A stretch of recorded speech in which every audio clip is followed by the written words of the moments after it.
तो चलो हम लोग स्टार्ट करते हैं, ठीक है। पहले बात करते हैं कि फिजिकल क्वांटिटीज क्या होती है। फिजिकल क्वांटिटीज, फिजिकल क्वांटिटीज है ना, क्या होती है। What are physical quantities. Physical quantities क्या होती है। तो फिजिकल क्वांटिटीज है ना, फिजिकल क्वांटिटीज हम लोग उसे बोलते हैं जिसे फिजिक्स में मेजर करते हैं, जिसे फिजिक्स में मेजर करते हैं डायरेक्टली इनडायरेक्टली इंस्ट्रूमेंट की हेल्प से, या डायरेक्टली मेजर कर लेते हैं या इनडायरेक्टली करते हैं बाय द हेल्प ऑफ। जैसे मान लो कि हमें मास मेजर करना है तो हम लोग स्प्रिंग बैलेंस से सीधा मेजर कर सकते हैं, या वेइंग मशीन होता है उससे भी हम लोग मास को मेजर कर सकते हैं। लेंथ मेजर करना है तो हम लोग एक मीटर स्केल लेंगे या जो इंच स्केल आता है उससे मेजर कर सकते हैं। या फिर अगर आपको वेट मेजर करना है खुद का यानी कि मास, तो उसको हम लोग वेइंग मशीन से मेजर करते हैं, ठीक है। और टाइम मेजर करना है तो हम लोग क्लॉक से मेजर कर लेते हैं, टाइमर से मेजर कर लेते हैं, है ना। अब सवाल ये होती है कि कुछ कुछ फिजिकल क्वांटिटी ऐसे होते हैं जिसको हम लोग इनडायरेक्टली मेजर करते हैं। जैसे मान लो कि हमको मेजर करना है स्पीड मेजर करना है, क्या स्पीड का मेजर करना है, स्पीड, एवरेज स्पीड। तो कैसे उसको मेजर करेंगे। तो पहले क्या देखें कि मान लो कोई पार्टिकल है या कोई बॉडी, कोई ऑब्जेक्ट, वो डिस्टेंस को ट्रेवल किया, जितना डिस्टेंस ट्रेवल किया उस डिस्टेंस को हम लोग, है ना, उस डिस्टेंस को हम लोग उसके टाइम से, टोटल टाइम से डिवाइड करते हैं।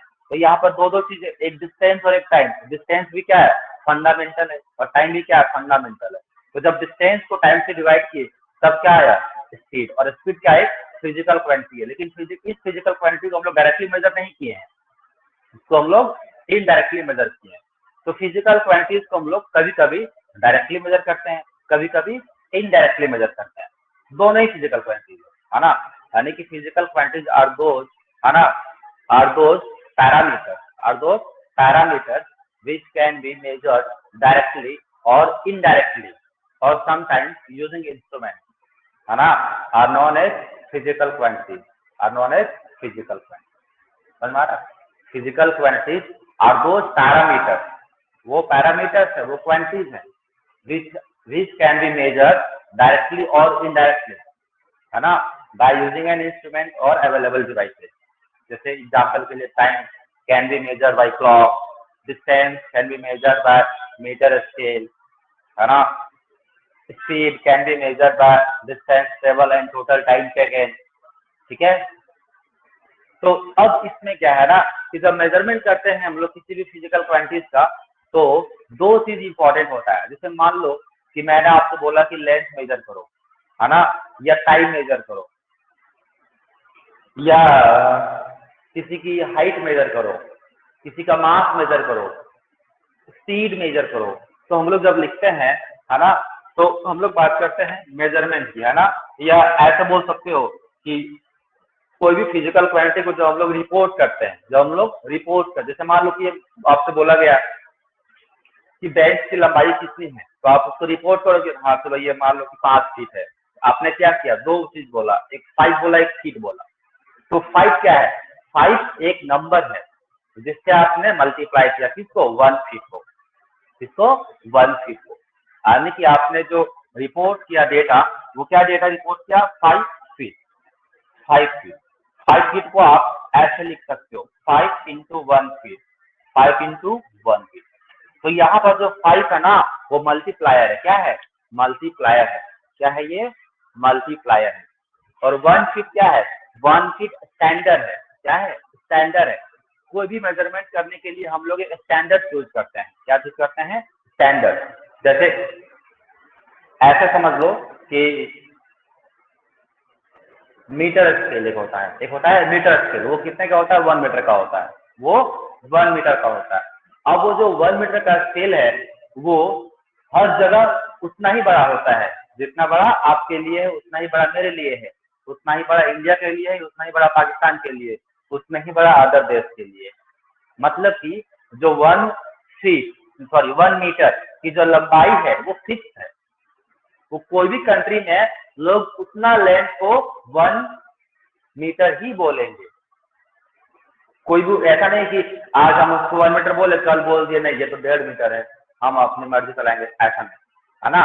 मेजरमेंट करने के लिए हम लोग किसी एक स्टैंडर्ड को फिक्स कर लेते हैं। जैसे मान लो कि हमें वजन को मतलब मेजर करना है, वेट वगैरह को, तो क्या करते हैं 1 kg का एक होता है जो आपने देखा होगा, जो दुकानदार लोग तौलते हैं कोई भी चीज को, तो 1 kg का जो आता है वो पूरे इंडिया में वही आता है, सबका वजन 1 kg ही होता है। ऐसा नहीं कि किसी ने उसको कम कर दिया, किसी ने ज्यादा कर दिया, ऐसा नहीं होता है।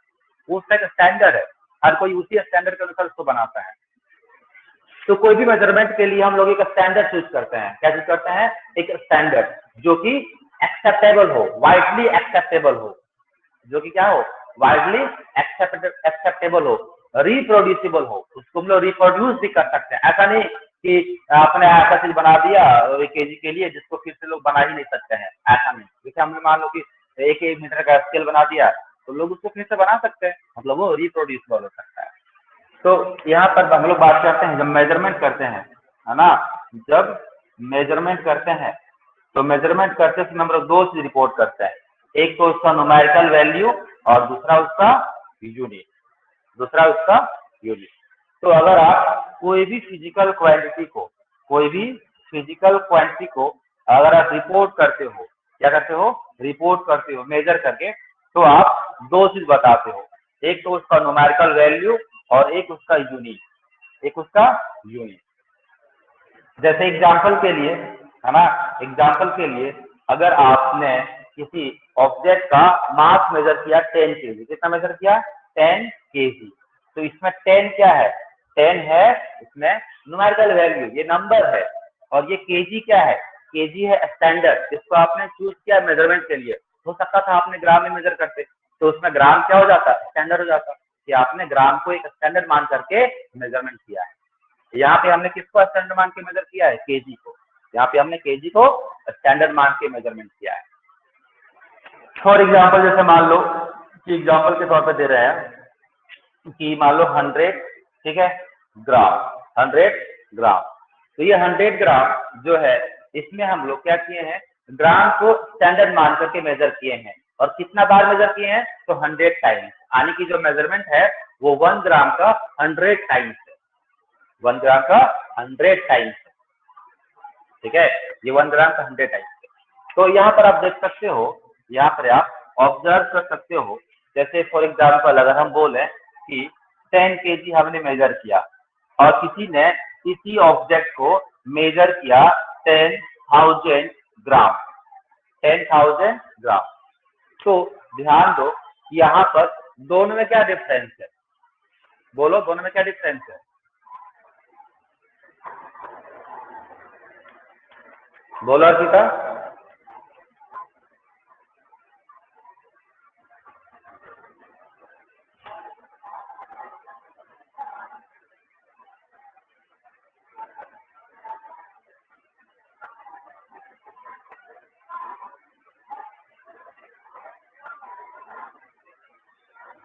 हेलो,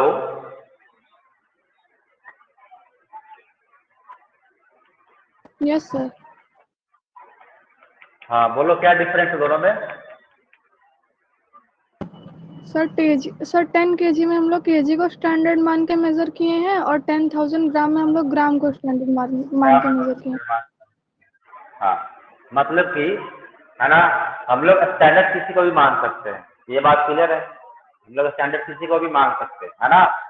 तो यहाँ पर देखो ये हो गया तुम्हारा न्यूमेरिकल वैल्यू और ये हो गया यूनिट इन फर्स्ट सिस्टम, ये पहला सिस्टम है, इसको हमने क्या किया, केजी वाला सिस्टम मान लिया, और ये ग्राम का सिस्टम है, ठीक है। तो और ग्राम इस वाले मेजरमेंट में ये पूरा हो गया आपका न्यूमेरिकल वैल्यू और ये हो गया आपका यूनिट, ठीक है। अब देखो ध्यान से, ये अलग न्यूमेरिकल वैल्यू है और ये अलग न्यूमेरिकल वैल्यू है, इसको लिख सकते हैं n1, इसको बोल दो n2, इसको पहला यूनिट है u1, ये u2। अब ध्यान से देखो तो दोनों की वैल्यू जो है वो सेम है, भले ही न्यूमेरिकल वैल्यू और यूनिट अलग अलग है लेकिन मेजरमेंट तो सेम है ना, वो भी 10 kg है लेकिन लिखा गया है ग्राम, बोलो सही है ना। तो यहाँ आनी थी, अगर हम, ठीक है, अगर हम न्यूमेरिकल वैल्यू को बढ़ा दे रहे हैं, जैसे 10 से कितना कर दिए 10,000, अगर हम न्यूमेरिकल वैल्यू को बढ़ाते हैं मेजरमेंट में, अगर हम न्यूमेरिकल वैल्यू को मेजरमेंट में बढ़ाते हैं तो देखो केजी से क्या होता है, ग्राम, यानी कि जो यूनिट है वो डिक्रीज कर जाता है। यूनिट क्या होता है, डिक्रीज कर जाता है। जब हमने इसको केजी में मेजर किया तो 10 था, वही जब ग्राम में मेजर कर दिए तो 10,000 हो गया। मतलब जैसे ही हमने यूनिट को डिक्रीज किया तो न्यूमेरिकल वैल्यू बढ़ गया, यानी कि जो न्यूमेरिकल वैल्यू है वो इनवर्सली प्रोपोर्शनल है यूनिट के, वो इनवर्सली प्रोपोर्शनल है किसके, यूनिट के, ठीक है।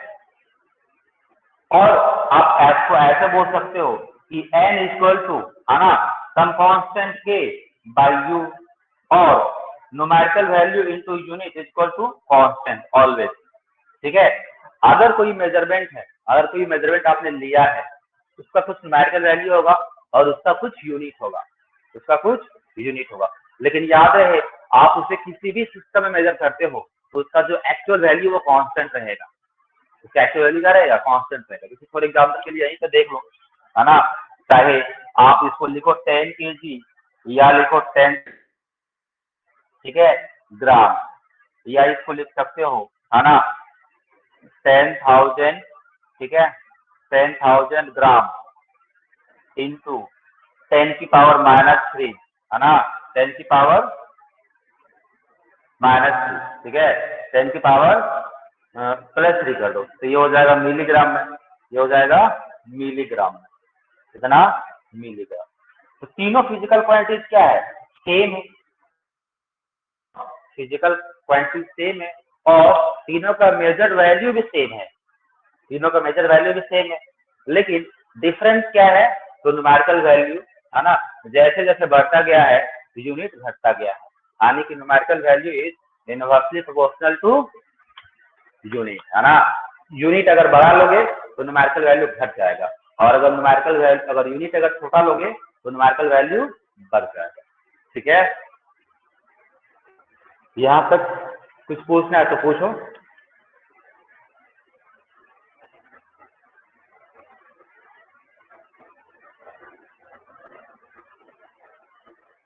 आदर्श, यस सर।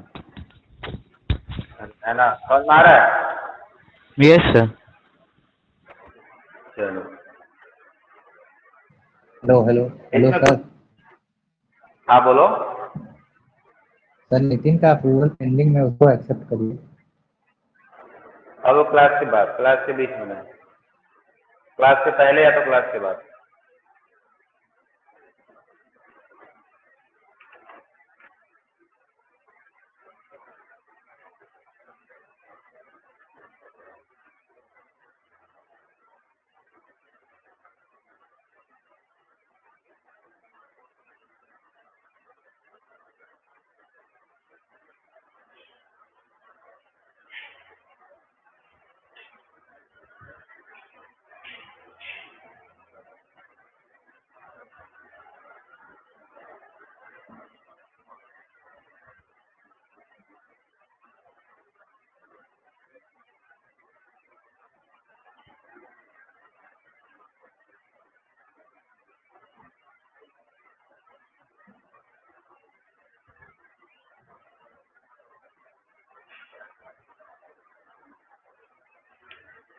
नितिन को भी ऐड कर लीजिए।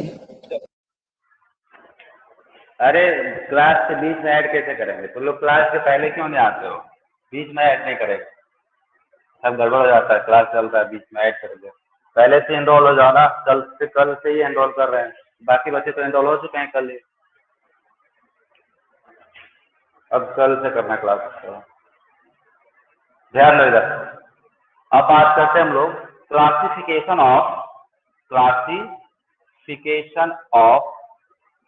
ठीक है, दिख रहा है ना, हाँ, classification of physical quantity, physical quantities को हम लोग क्लासिफाई कर देते हैं, मतलब डिवाइड करते हैं। डिवाइड करना इसलिए जरूरी है क्योंकि फिजिकल क्वांटिटीज तो बहुत सारे हैं, हम लोग उसको एक साथ नहीं पढ़ सकते, हम लोग उसको कैटेगरी में डिवाइड करके अलग अलग कैटेगरी वाइज पढ़ेंगे, है ना, ताकि एक उसको सिस्टमैटिक वे से हम लोग समझ सके, ठीक है।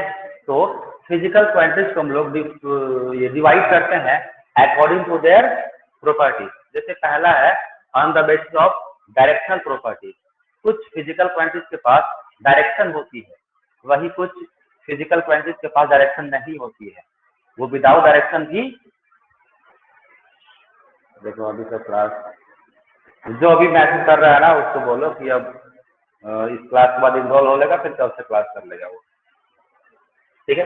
तो यहाँ देखो फिजिकल क्वांटिटीज को हम लोग क्लासिफाई करते हैं, ठीक है। तो पहले क्लासिफाई करते हैं on the basis of direction, है ना, on basis of direction, on basis of direction. Direction के बेसिस पर, है ना, फिजिकल क्वांटिटीज को क्लासिफाई करते हैं दो में, दो पार्ट्स हैं।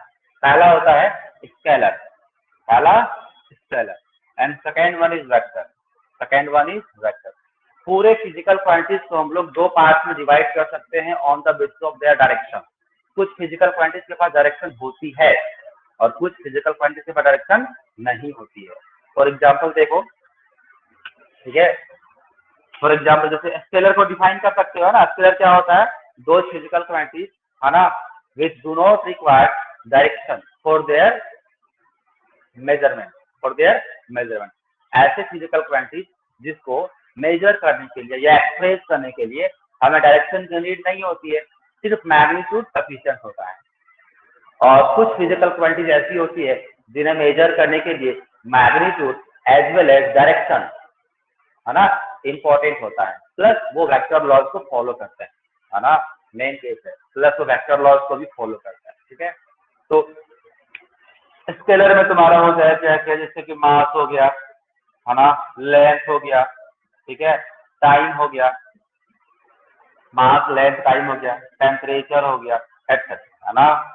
वही वेक्टर में अगर बात करोगे तो वेक्टर में आ जाएगा तुम्हारा वेलोसिटी आ गया, है ना, वेलोसिटी आ गया, और क्या आ जाएगा, डिस्प्लेसमेंट आ जाएगा, है ना, डिस्प्लेसमेंट आ गया, और क्या हो जाएगा वेलोसिटी में, सॉरी वेक्टर में फोर्स हो गया, ठीक है, मोमेंटम हो जाएगा, है ना, फोर्स, मोमेंटम, डिस्प्लेसमेंट, वेलोसिटी, और क्या बोल सकते हो,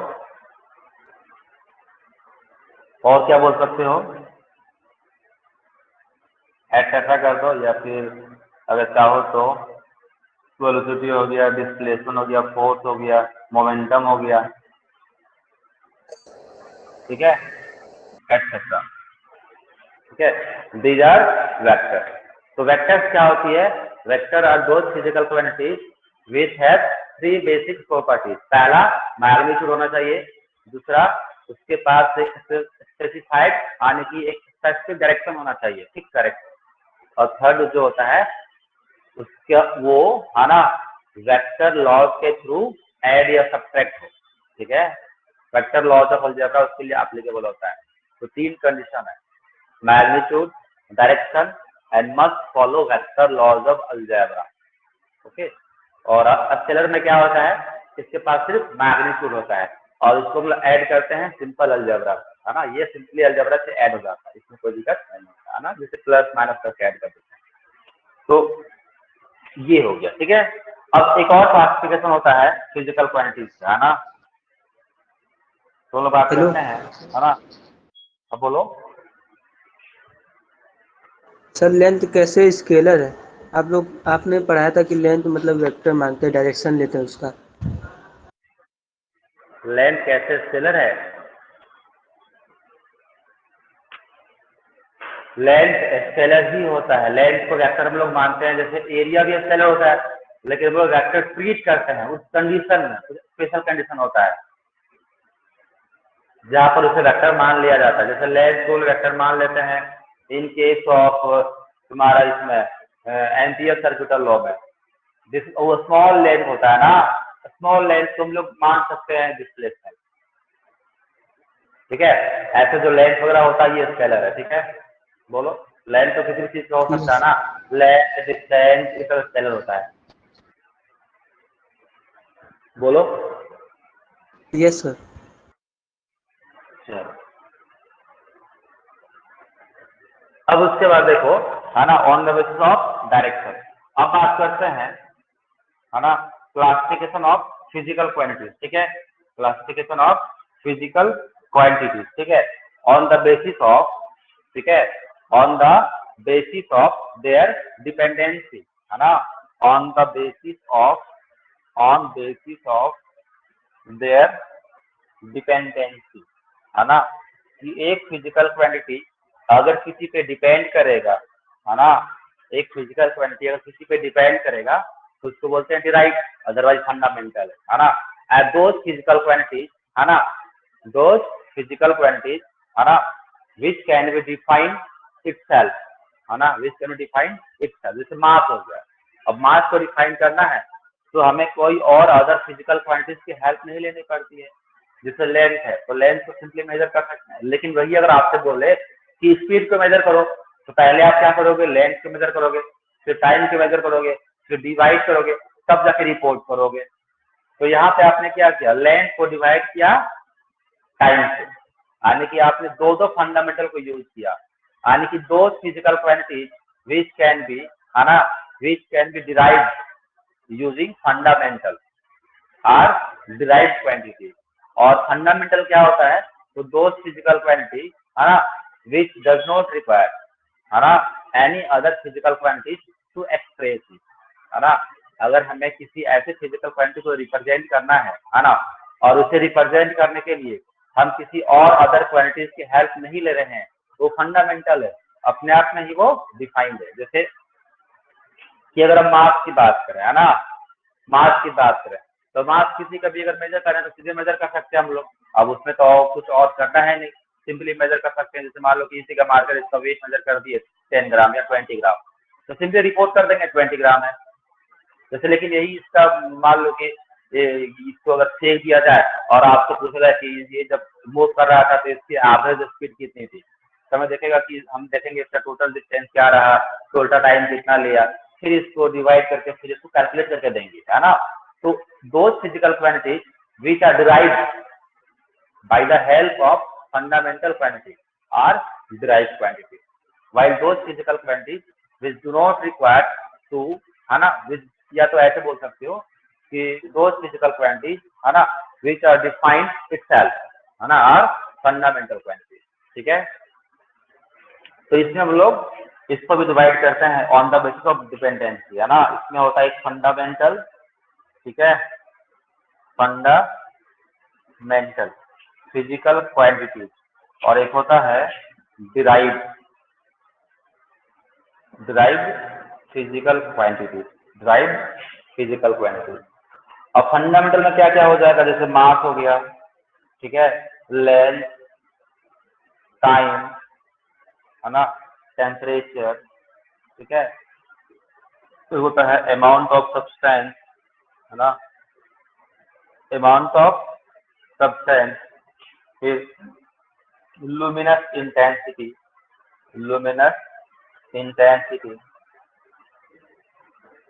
ये हो गया 1 2 3 4 5 6 लुमिनस इंटेंसिटी, और एक और बच रहा है टेम्परेचर हो गया, ठीक है, amount of substance, electric current, है ना, इलेक्ट्रिक करंट।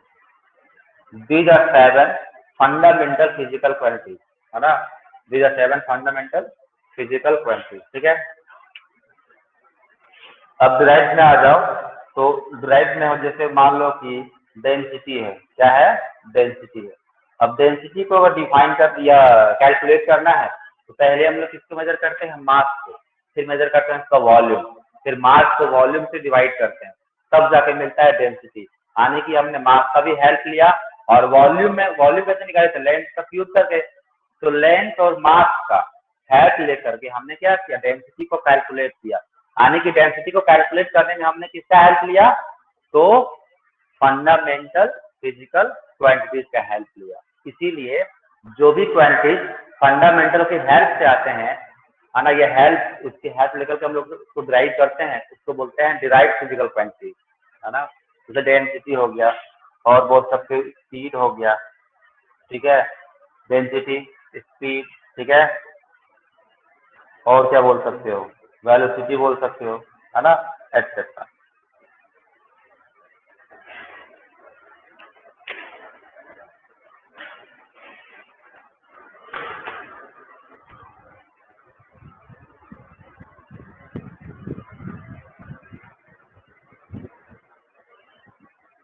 बोलो, उसको रब कर दें? Yes, sir. अब फटाफट देखते हैं, कुछ सिस्टम्स होते हैं ना, कुछ सिस्टम्स होता है FPS, MPS और CGS।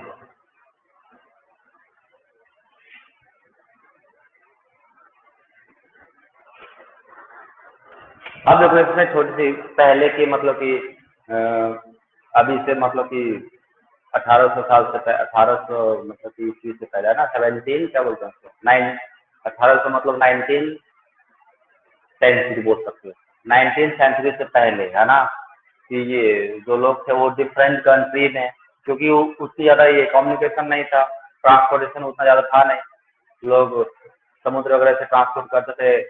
तो उस समय क्या प्रॉब्लम था कि अलग अलग कंट्री में लोग मेजरमेंट के लिए अलग अलग सिस्टम को यूज में ले रहे थे। जैसे मान लो कि ब्रिटिश कंट्री में FPS का यूज ज़्यादा था, FPS, है ना।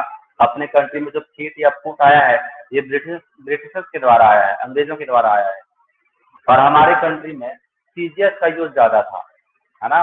और भी अदर कंट्री में जैसे यूरोपियन कंट्री तरफ, है ना, MPS का यूज था। इस तरह से डिफरेंट कंट्री में, है ना, डिफरेंट सिस्टम को यूज में लिया जा रहा है। तो इससे प्रॉब्लम क्या हुआ कि अगर कोई वन नेशन दूसरे नेशन के साथ अगर बाईपास करना चाहता है ना, तो प्रॉब्लम होती है। जैसे मान लो कि हमारे यहाँ, है ना, हमारे यहाँ मान लो कि लैंड को मेजर कर रहे हैं मीटर में, और ये ब्रिटिशर्स लोग उसी को मेजर कर रहे हैं फीट में। अगर हम मान लो कि रस्सी बेचने गए हैं, मान लो कि हमारे पास 10 मीटर की रस्सी है, वहां बेचने गए हैं, तो हम तो बेचेंगे मीटर के हिसाब से, और वहां चलता है फीट, तो प्रॉब्लम हो गई ना, हम कैसे वह बिजनेस कर सकते हैं। या मास की बात करोगे तो वहां पर पाउंड में होता है। आज भी जो केक वगैरह है, केक वगैरह का प्रचलन वहीं से आया है, तो आज भी लोग केक को पाउंड में मेजर करते हैं, है ना। तो वहां पर मास को पाउंड में मेजर करते हैं, और यहाँ पर हम लोग केजी में। तो प्रॉब्लम ये है कि ऐसे में बिजनेस कैसे होता, प्रॉब्लम थी। तो इसके लिए जो है ना, एक कॉमन यूनिट को लाया गया, है ना, कि ऐसा यूनिट हम लोग, ऐसा सिस्टम ऑफ यूनिट बनाते हैं जो सभी कंट्री के लिए क्या हो, कॉमन हो, सभी कंट्री के लिए कॉमन हो, ताकि कोई भी कंट्री एक दूसरे के साथ बिजनेस कर सके, है ना, उसमें दिक्कत ना हो। क्योंकि हर कोई चाहता है कि ट्रेड करे, क्योंकि हर किसी को एक कंट्री से दूसरे कंट्री में कुछ ना कुछ सामान तो चाहिए होता है। तो इसीलिए एक कॉमन सिस्टम ऑफ यूनिट लाया गया, जिसको बोलते हैं SI, है ना, इंटरनेशनल सिस्टम ऑफ यूनिट। ठीक है, SI सिस्टम। दरअसल SI सिस्टम जो है ना, NPS का एक मॉडिफाइड वर्जन है। NPS वाला ये सब कुछ है, उसमें 3-4 बस ऐड कर दिया गया है ना, और कुछ खास नहीं है। बाकी CGS का यूज उतना नहीं होता है, हालांकि थोड़ा बहुत जान लो तो बढ़िया है। ऐसे ग्राम वगैरह यूज है तो कहीं ना कहीं आता है। और FPS वगैरह का यूज नहीं होता है, बहुत रेयर केस में यूज होता है। तो 3 सिस्टम होते हैं ना, सिस्टम ऑफ यूनिट। ठीक है, system of unit, system of unit. इसमें पहला होता है MKS सिस्टम, MKS सिस्टम, जिसमें हम लोग मास को मेजर करते हैं केजी में, है ना, और मास को मेजर करते हैं केजी में, और लेंथ को मेजर करते हैं मीटर में। ठीक है, और टाइम को मेजर करते हैं सेकेंड। ठीक है, टाइम को मेजर करते हैं सेकेंड। दूसरा अगर बात करोगे तो ये हो गया MKS, दूसरा हो गया तुम्हारा FPS। FPS को बोलते हैं ब्रिटिश सिस्टम। क्या बोलते हैं? British system. तो FPS में हम लोग मास को मेजर करते हैं, है ना, मास को मेजर करते हैं, P फॉर पाउंड, है ना, पाउंड, और लेंथ को मेजर करते हैं, ठीक है, फीट में या फुट में। ठीक है, और टाइम को मेजर करते हैं, ठीक है, सेकेंड में। टाइम को मेजर करते हैं सेकेंड में। और तीसरा सिस्टम होता है ना, तीसरा सिस्टम होता है आपका CGS सिस्टम। CGS सिस्टम में, है ना, CGS सिस्टम में हम लोग मास को मेजर करते हैं ग्राम में, और लेंथ को मेजर करते हैं, है ना, सेंटीमीटर में, और टाइम को मेजर करते हैं, है ना, सेकेंड में। टाइम को मेजर करते हैं सेकेंड। अब देखो डिफरेंट टाइप्स ऑफ यूनिट्स थे, है ना, और भी यूनिट्स थे जो कि बहुत सारे कंट्री में यूज में आ रहे थे, हालांकि सबको हम लोग नहीं ले जाता, जो मतलब कि मेजरली यूज सिस्टम थे वो सब ये है। अब इनमें एक प्रॉब्लम ये था कि अगर डिफरेंट कंट्री डिफरेंट सिस्टम को यूज कर रहा है तो जो भी व्यापार होता है जिसको हम लोग ट्रेड बोलते हैं ना, तो उसमें प्रॉब्लम होती थी। तो उसके चलते क्या किया गया, एक जेनेवा में, है ना, आपने एनसीईआरटी में लिखा होगा 1871 या कुछ ऐसे डेट है, तो उस समय जेनेवा में एक इंटरनेशनल मीटिंग लिया गया और उसमें एक सिस्टम बनाया गया जिसको बोलते हैं इंटरनेशनल सिस्टम ऑफ यूनिट, है ना, एसआई सिस्टम, है ना। और वो एसआई सिस्टम को, है ना, सभी कंट्री ने एक्सेप्ट किया कि हाँ चलो हम लोग सभी मिलकर के, है ना, इस चीज से अब काम चलाएंगे, तो बढ़िया हो गया। अब 1 मीटर सभी के लिए उतना ही रहेगा, जैसे मान लो कि हमने इसको बोल दिया कि ये 1 मीटर है, तो ये 1 मीटर इंडिया के लिए भी है, अदर कंट्रीज के लिए भी है, तो अब ट्रेड करने में आसानी होगी। अगर हम 1 मीटर का ये बना रहे हैं और अगर इसका प्राइस 1 मीटर के हिसाब से है ना, तो ये हर जगह पर वही डायमेंशन रहेगा, इसका हर जगह 1 मीटर का रहेगा। तो इस तरह से क्या वो ट्रेड करने में आसानी हुई। फिर कन्वर्जन भी आ गया, जैसे मान लो कि 1 kg में कितना पाउंड होता है, अगर मान लो कि वहाँ पाउंड में है और हमारे यहाँ केजी में है तो कन्वर्ट कर सकते हैं, तो 1 पाउंड मतलब इतना, तो 1 kg में इतना, तो इतना का इतना प्राइस हो गया, तो ऐसे मतलब कन्वर्ट भी कर सकते हैं, है ना। तो इसमें जो सबसे इम्पोर्टेंट होता है वो होता है एसआई सिस्टम।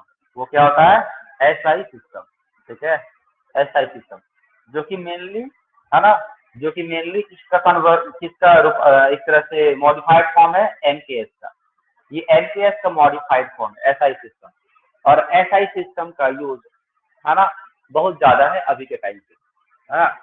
एसआई सिस्टम का यूज बहुत ज्यादा है, खास करके अगर टेक्नोलॉजी में बात करोगे तो लगभग इसी का यूज होता है, एसआई का, है ना।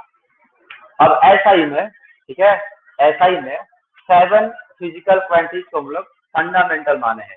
एसआई सिस्टम में 7 फिजिकल क्वांटिटीज को हम लोग फंडामेंटल माने हैं। जैसे पहला होता है मास, ठीक है, सेकेंड है लेंथ, ठीक है, फिर टाइम, फिर इलेक्ट्रिक करंट, है ना, इलेक्ट्रिक करंट, फिफ्थ है टेम्परेचर, ठीक है, सिक्स्थ है इलेक्ट्रिक करंट, ठीक है, इलेक्ट्रिक नहीं, सिक्स हो गया आपका अमाउंट ऑफ सब्सटेंस,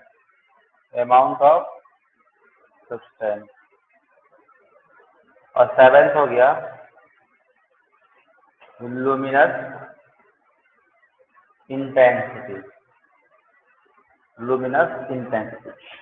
तो मास को एसआई सिस्टम में हम लोग मेजर करते हैं केजी में, और लेंथ को हम लोग मेजर करते हैं एसआई में मीटर में, टाइम को मेजर करते हैं सेकेंड में, इलेक्ट्रिक करंट को मेजर करते हैं एम्पीयर में, ठीक है, और टेम्परेचर को मेजर करते हैं केल्विन में, ठीक है, अमाउंट ऑफ सब्सटेंस को मेजर करते हैं मोल में, ठीक है, और लुमिनस इंटेंसिटी को मेजर करते हैं कैंडेला, ठीक है।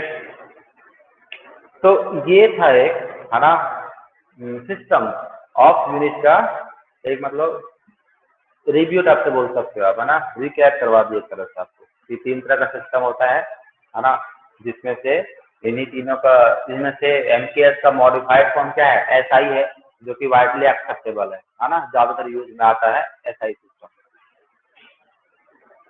अब इसमें आपको याद क्या रखना है, तो इसमें आपको याद रखना है एसआई सिस्टम को और थोड़ा बहुत एमपीएस और सीजीएस, है ना। एफपीएस का यूज नहीं होता है, बहुत कम यूज है ना। ऐसे कन्वर्जन में कभी कभार आया है तो एफपीएस से आया है तो फुट वगैरह का पूछा हुआ है तो वो दे देता है कि 1 फुट में कितना होता है ना, तो उतना यूज इसका नहीं है। लेकिन हाँ, सीजीएस और एमपीएस का यूज होता है कन्वर्जन में, ठीक है।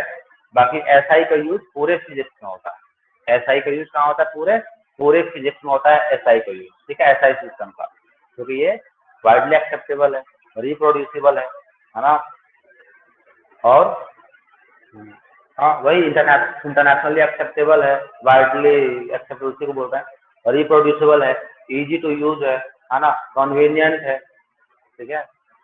तो इसमें देख लो, इसका स्क्रीनशॉट ले लो, फिर आगे बढ़ते हैं, है ना।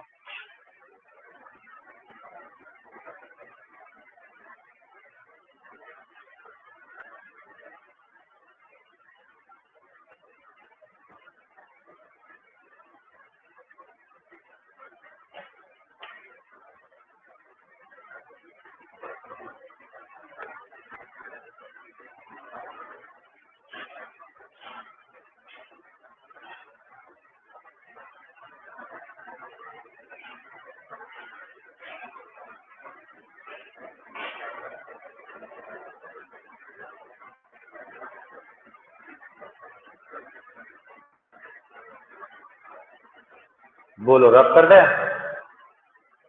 Yes sir. Yes, sir.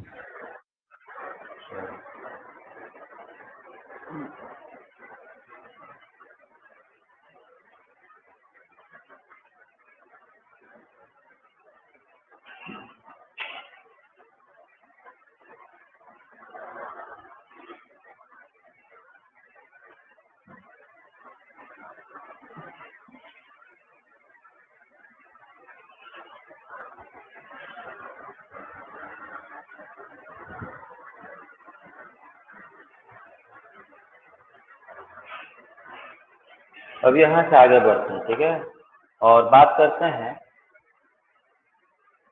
हम लोग बात कर रहे थे अभी 7 फंडामेंटल फिजिकल क्वांटिटीज, है ना, इसको बोलते हैं एसआई सिस्टम।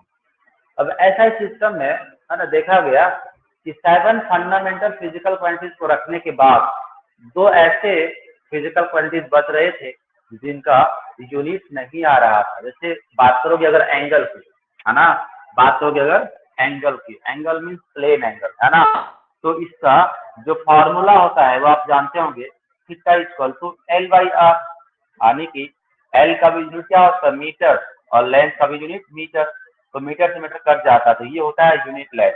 ये क्या हो जाता है, यूनिट लेंथ। लेकिन सोचो कि एंगल तो सब जगह आता है, तो एंगल को मेजर करने के लिए हमें यूनिट रखना पड़ेगा, है ना। तो सप्लीमेंट्री में, है ना, सप्लीमेंट्री में 2 यूनिट्स को रखा गया, 2 फिजिकल क्वांटिटीज को रखा गया, एक एंगल और दूसरा सॉलिड एंगल, एंगल और सॉलिड एंगल। क्योंकि हम लोग जब भी एंगल या सॉलिड एंगल मेजर करते हैं तो उसका यूनिट भी तो कुछ होना चाहिए, क्योंकि यहाँ तो यूनिट आ ही नहीं रहा है, तो यूनिट लेस हो जा रहा है। तो सप्लीमेंट्री में 2 फिजिकल क्वांटिटीज है, एक है प्लेन एंगल और एक है सॉलिड एंगल। तो एसआई सिस्टम में, है ना, एसआई सिस्टम में 7 फंडामेंटल फिजिकल क्वांटिटीज है और 2 है सप्लीमेंट्री फिजिकल क्वांटिटीज, 2 है सप्लीमेंट्री फिजिकल क्वांटिटीज, ठीक है, जिसमें एक है प्लेन एंगल, एक है प्लेन एंगल, ठीक है, और दूसरा है सॉलिड एंगल। दूसरा क्या है, सॉलिड एंगल, दूसरा है सॉलिड एंगल। अब पहले समझते हैं कि प्लेन एंगल क्या होता है, पहले समझते हैं कि प्लेन एंगल क्या होता है, ठीक है। तो प्लेन एंगल के बारे में समझते हैं।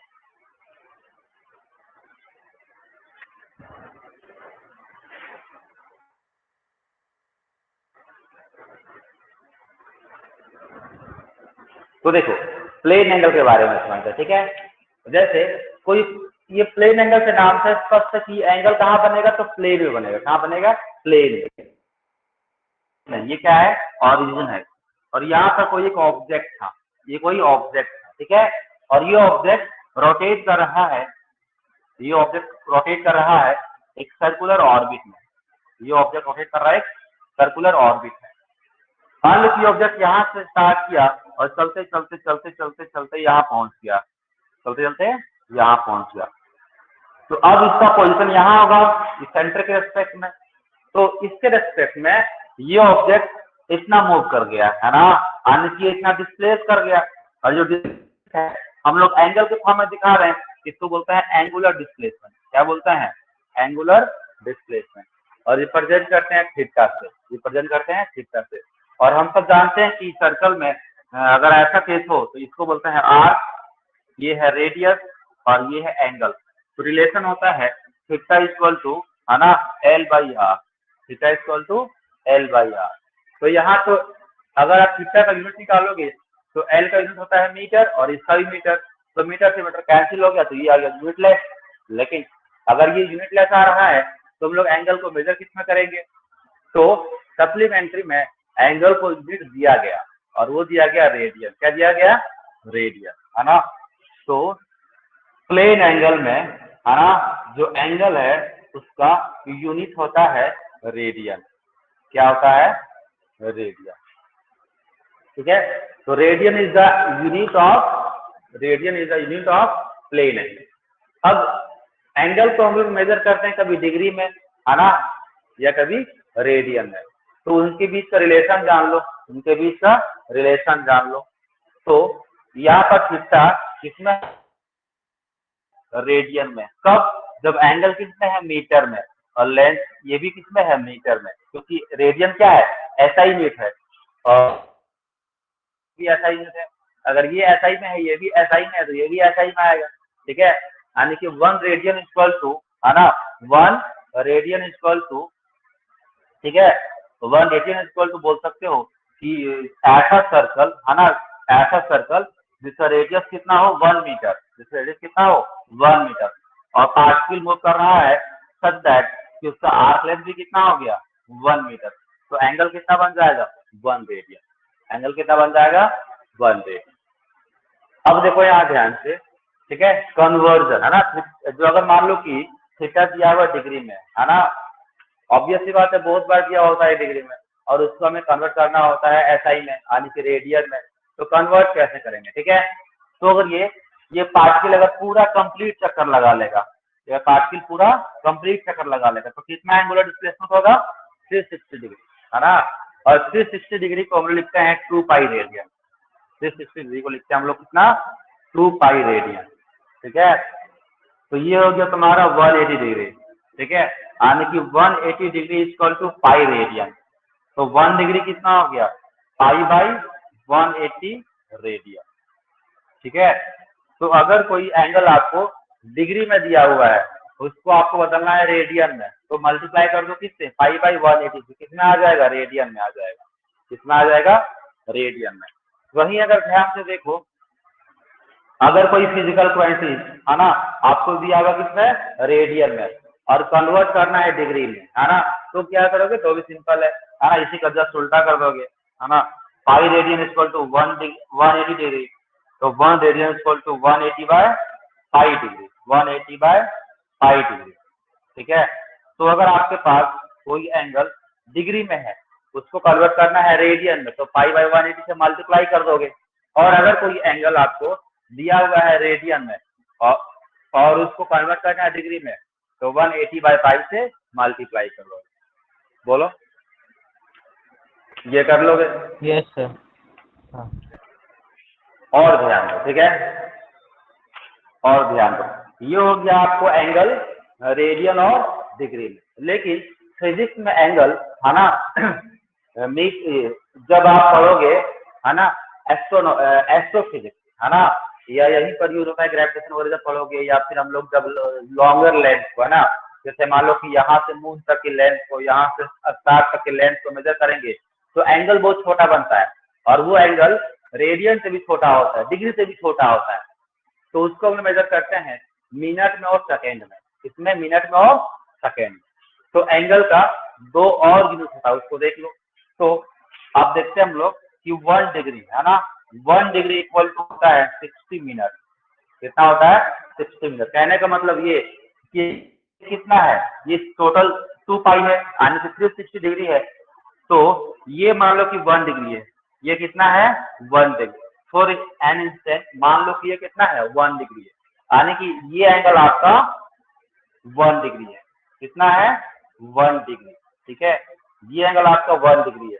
अब इस 1 डिग्री को आप डिवाइड कर दो 60 इक्वल पार्ट में, ये 1 डिग्री को आप डिवाइड कर दो 60 इक्वल पार्ट में, इसको जूम करके, है ना, इसको जूम करके और डिवाइड कर दो 60 इक्वल पार्ट में, 60 इक्वल पार्ट में, इसको 60 इक्वल पार्ट में डिवाइड कर दो। तो जो एक पार्ट बचेगा ना, वो होगा आपका 1, है ना, वो होगा आपका 1 मिनट, है ना, वो होगा आपका 1 मिनट। कितना होगा, 1 मिनट। ये 1 डिग्री था, 1 डिग्री को डिवाइड कर दो 60 इक्वल पार्ट में, तो उसका जो 1 पार्ट होगा ना, 60 इक्वल पार्ट जब डिवाइड करोगे तो एक पार्ट जो होगा उसका, वो होगा 1 मिनट के बराबर। कितना होगा, 1 मिनट के बराबर। और फिर इस 1 मिनट को, फिर इस 1 मिनट को, ठीक है, फिर इस 1 मिनट को फिर से डिवाइड करो 60 टाइम्स में, 60 मतलब पार्ट्स में, फिर इसको डिवाइड कर दो 60 पार्ट्स में। ये जो 1 मिनट का जो एंगल है ना, ये जो 1 मिनट का एंगल है, ठीक है, इसको डिवाइड कर दो 60 इक्वल पार्ट्स में, तब जो एक पार्ट होगा ना, तब जो एक पार्ट होगा वो हो जाएगा आपका 1 सेकेंड। कितना हो जाएगा? 1 सेकेंड। जब हम लोग यहाँ से किसी स्टार को या फिर सन को, या सन तो फिर सामने होता है, कोई डिस्टेंस स्टार जो काफी दूर है यहाँ से, जब उसको हम लोग देखते हैं ना टेलीस्कोप से, तो बहुत कम एंगल बनाता है, उसका एंगल सेकेंड्स में होता है। ठीक है, वहां पर एंगल डिग्री में नहीं आता, बहुत कम ही आता है। ठीक है, वहां पे एंगल कितना आता है? सेकेंड्स में आता है। तो वहां पर तो 1 डिग्री इक्वल टू 60 मिनट है ना, and 1 minute equal to 60 second. ठीक है, ये भी याद होना चाहिए। ठीक है, कन्वर्जन जब आएगा तब ये याद होना चाहिए, है ना। जैसे अगर आपसे पूछ दे क्वेश्चन, है ना, अगर क्वेश्चन आपसे पूछ दे कि मान लो कि 60 है ना, 60 मिनट है, नहीं 60 मान लो कि सेकेंड है, इसको कन्वर्ट करना है आपको रेडियन में, है ना, इसको कन्वर्ट करना है रेडियन में। रेडियन में कन्वर्ट इसलिए करना है क्योंकि जो 60 सेकेंड है ये तो ऐसा सिस्टम में है नहीं। ऐसा सिस्टम में क्या होता है? एंगल रेडियन होता है। तो रेडियन में कन्वर्ट करना है तो सेकेंड से हमको किस में कन्वर्ट करना पड़ेगा? रेडियन में। तो पहले इसको सेकेंड को आप किसमें कन्वर्ट करोगे? मिनट में, मिनट को फिर डिग्री में, डिग्री को फिर रेडियन में। ठीक है, स्टेप बाय स्टेप करना पड़ेगा। तो पहले देखो ये 60 जो है तो या तो ये 1 हो जाएगा। ये ले लो, मान लो कि 40 सेकेंड है। ठीक है, कितना है? 40 सेकेंड, या 4 सेकेंड ले लो। ठीक है, 4 सेकेंड है। ठीक है, तो 4 सेकेंड है, इसको किस में कन्वर्ट करना है? रेडियन में। तो 4 सेकेंड है। ठीक है, और हम लोग जानते हैं कि 1 सेकेंड में, है ना, 1 सेकेंड में होता है 1/60 मिनट। 1 सेकेंड में कितना होता है? 1 सेकेंड इक्वल टू 1/60 मिनट हो जाएगा, होगा ना। और यहाँ से अगर आप निकालोगे 1 सेकेंड तो ये 60 चला जाएगा, तो 1 सेकेंड इक्वल टू 1/60 मिनट। इसको डिवाइड कर दो किससे? 60 से, तो किसमें आ जाएगा? मिनट में। इसको ऐसे लिख सकते हो, इक्वल टू 4/60 मिनट। ये आ गया मिनट में, ये कितना आ गया? मिनट में। अब ध्यान से देखो, 1 डिग्री इक्वल टू 60 मिनट और 1 minute equal to 1/60 degree. 1 minute equal to 1/60 degree होगा। तो यहाँ से ये जो मिनट है इसको फिर से किससे मल्टीप्लाई कर दो? 60 से। तब ये किसमें आ गया? ये आ गया आपका किसमें? डिग्री में। किसमें आ गया? डिग्री में। अब ये डिग्री में आ चुका है और हमको किसमें चाहिए? रेडियन में। और डिग्री में है, किसमें चाहिए? रेडियन में। तो क्या करेंगे हम लोग उसको, ये ध्यान दो, तो आ गया डिग्री में, है ना। तो हाँ, हमको किसमें करना है कन्वर्ट? रेडियन में। तो क्या करेंगे? π/180 से मल्टीप्लाई कर देंगे, π/180 से मल्टीप्लाई। ठीक है, तो किसमें आ जाएगा? रेडियन में। इसको मल्टीप्लाई कर दो π/180। ठीक है, π/180, तो ये किसमें आ जाएगा? रेडियन में। किसमें आ जाएगा? रेडियन में। अब आप इसको, है ना, फॉर्मूला में यूज कर सकते हो, है ना, क्योंकि ये ऐसा ही में आ चुका है। किसमें आ चुका है? ऐसा ही में। बोलो, यहाँ तक क्लियर हुआ? Yes sir. Yes sir.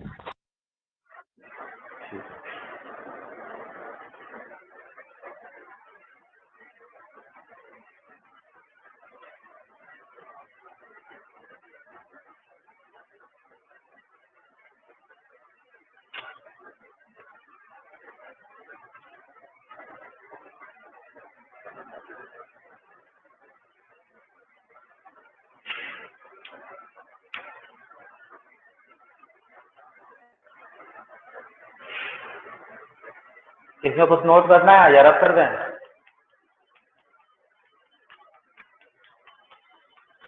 Sir रब कर दीजिए। हो गया है।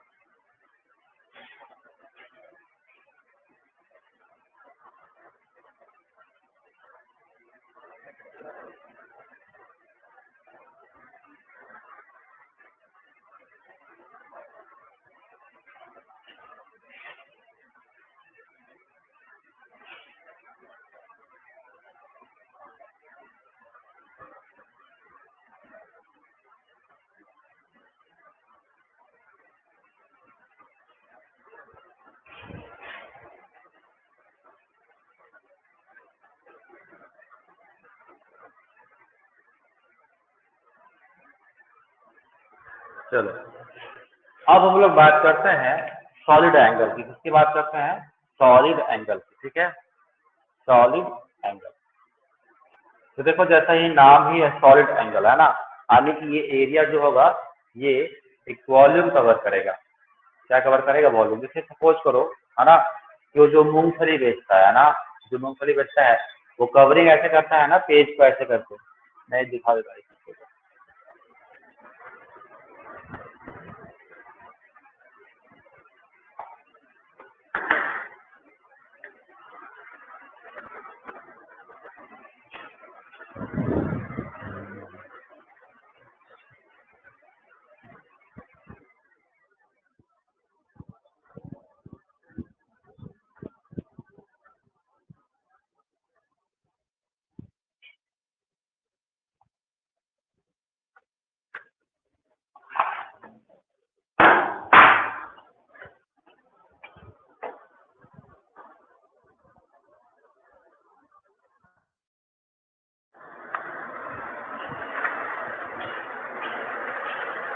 तो ध्यान दो, ठीक है। ये मान लो ये कोई सरफेस है, सरफेस, या पहले इसको हम कौन बना लेते हैं, जैसे इसको ऐसे बना सकते हो, है ना, इसको ऐसे बना सकते हो, इसको ऐसे बना दिए। ठीक है, तो देखो यहाँ ध्यान दो, इसका ये वाला एरिया देखो, ये एरिया ये खाली यहाँ पे है लेकिन खाली होता नहीं है। ठीक है, ये सॉलिड है, भरा हुआ है यहाँ पे। ठीक है, या मान लो कि कुछ भरा हुआ है, तो ये वाला एरिया जो होगा ना, ये एरिया अपर सरफेस वाला एरिया, ये वाला एरिया, ये एरिया कुछ एंगल बना रहा है यहाँ पे, कुछ सॉलिड एंगल बना रहा है ना, ये वाला एरिया, एरिया बनाता है यहाँ पे एंगल, ये एरिया, अगला आगे वाला एरिया, ये यहाँ पर कुछ एंगल बना रहा है, सॉलिड एंगल। बोलो,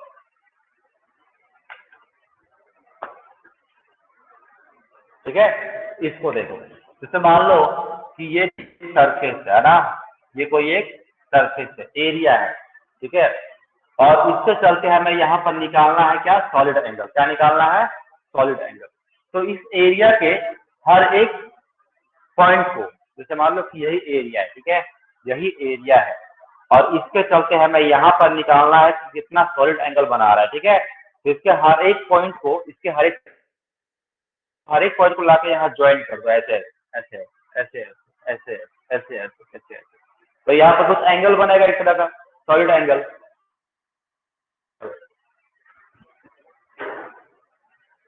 तो पहली बात कि प्लेन एंगल कौन बनाता है?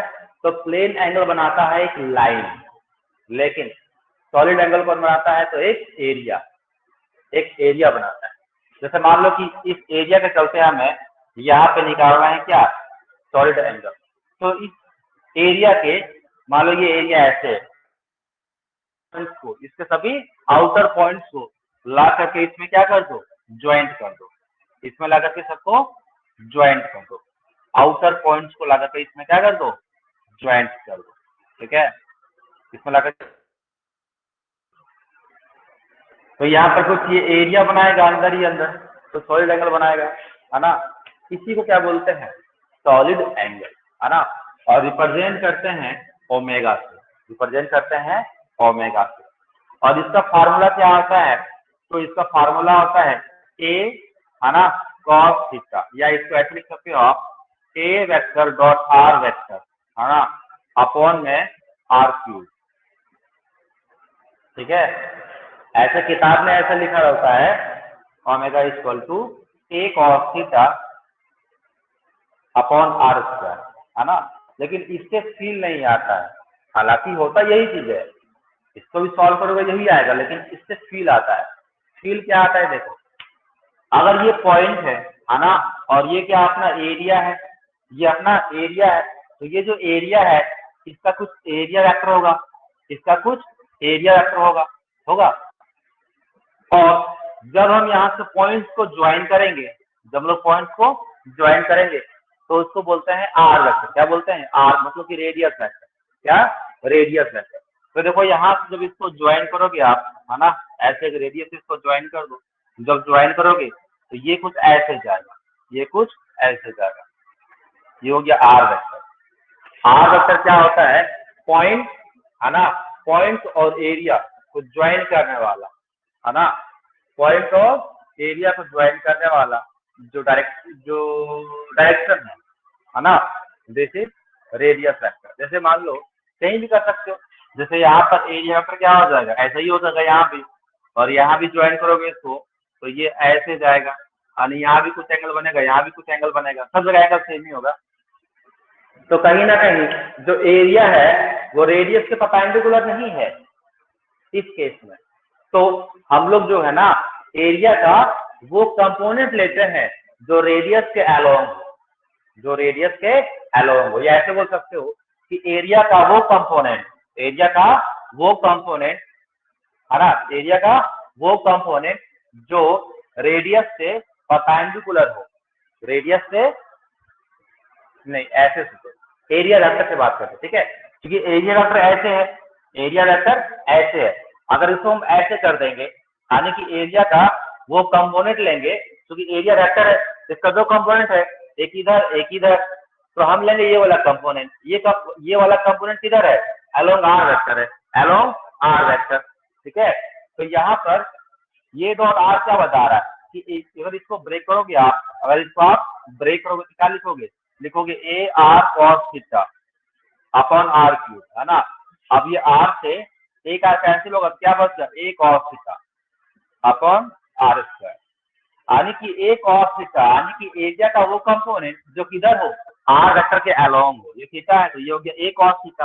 तो एरिया का वो वेक्टर जो आर वेक्टर के अलोंग हो उसको लेते हैं, है ना। या ऐसे समझो कि area is perpendicular to R vector, area is perpendicular to R vector, ठीक है। तो ओमेगा हो गया तुम्हारा area which is perpendicular to R vector upon radius का स्क्वायर, अपॉन रेडियस का स्क्वायर, ठीक है।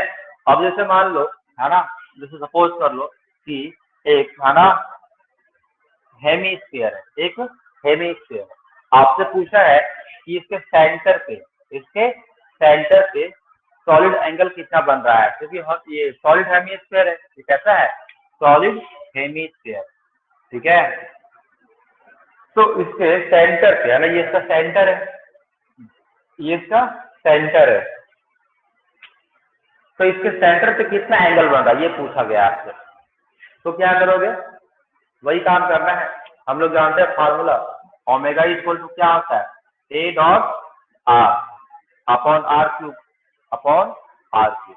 अब यहाँ पर देखो कि जो एरिया है वो कर्व है, एरिया कैसा है, कर्व है, तो यहाँ पर एक एलिमेंट लो, क्या लो, एलिमेंट लो। जैसे मान लो कि हमने यहाँ पर एक एलिमेंट लिया, क्या लिया, एक एलिमेंट लिया, एक एलिमेंट लिया, तो इस एलिमेंट का एरिया वेक्टर इधर होगा, एरिया वेक्टर इधर होगा, जो कि नॉर्मल होगा सरफेस के, जो कि नॉर्मल होगा सरफेस के, और रेडियस वेक्टर, है ना, ये तो एरिया वेक्टर हो गया, ये क्या हो गया, एरिया वेक्टर हो गया, और नॉर्मल वेक्टर जो होगा, है ना, जो एरिया वेक्टर हो गया, जो रेडियस वेक्टर होगा वो पास करेगा इसके सेंटर से, स्क्वायर है, तो रेडियस वेक्टर पास करेगा इसके सेंटर से, तो यही हो गया आर वेक्टर।